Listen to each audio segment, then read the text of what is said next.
नमस्ते बच्चों, आज हम समझते हैं isobaric process for system containing fixed amount of ideal gas.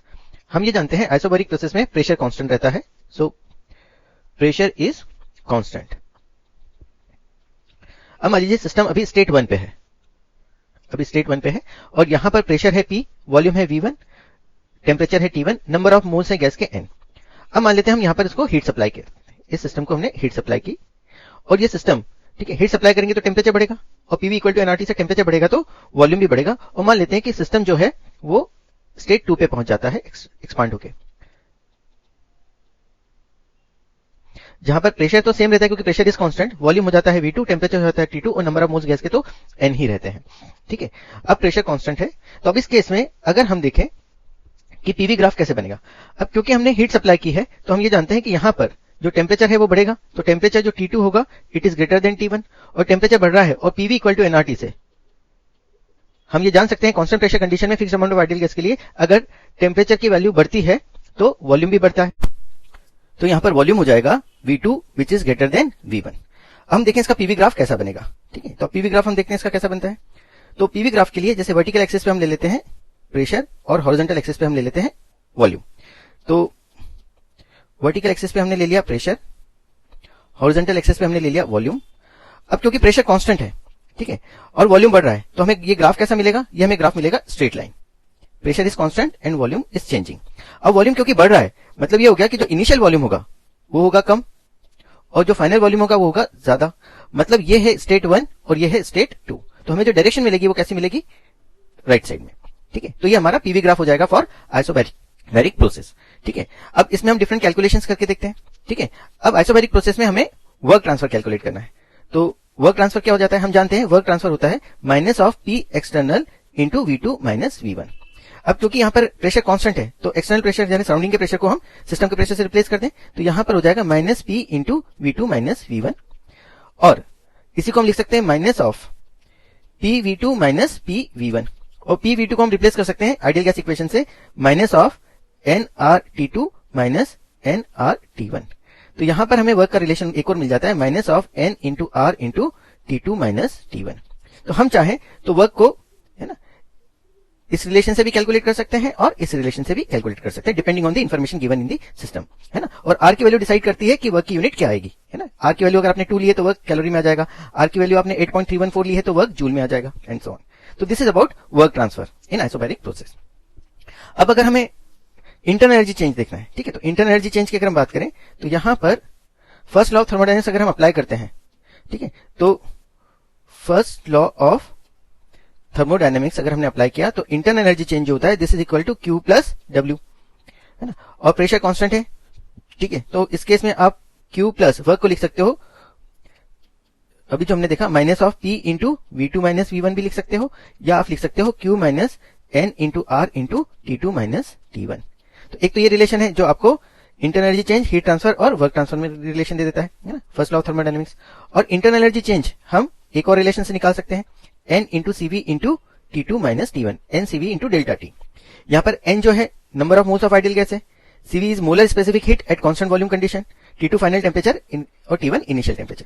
और ये जो molar specific heat at constant volume condition है ये गैस की एटोमिसिटी पे डिपेंड करती है, हम जानते हैं, है ना। मोनोएटॉमिक गैस के लिए क्या होती है, डायटोमिक गैस के लिए क्या होती है, हम जानते हैं। इसे यूज करके हम internal energy change for this particular process निकाल सकते हैं। ठीक है, तो ये तो हो गया internal energy change heat transfer के बीच में रिलेशन।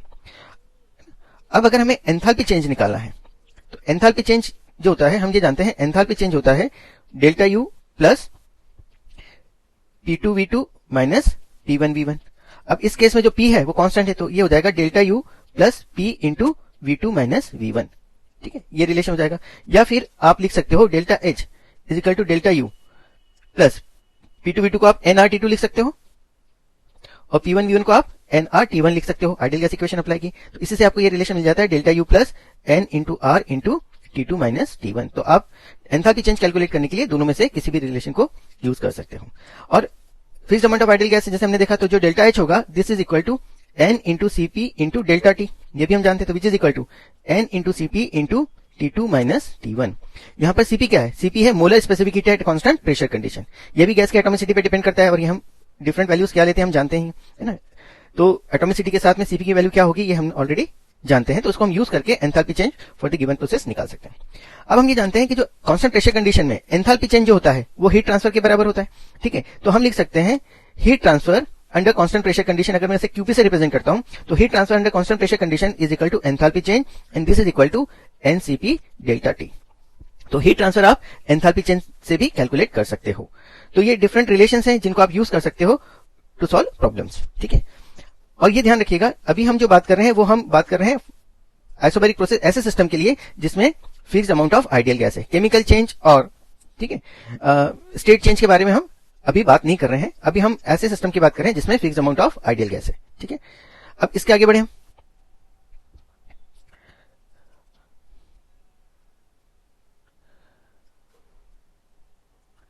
अब अगर हमें एंट्रोपी चेंज कैलकुलेट करना है ना, एंट्रोपी चेंज कैलकुलेट करना है मतलब डेल्टा एस की वैल्यू निकालनी है। तो डेल्टा एस हम जानते हैं इसका बेसिक रिलेशन क्या है, generalise form N into CP into natural log T2 by T1 plus N into R into natural log P1 upon P2।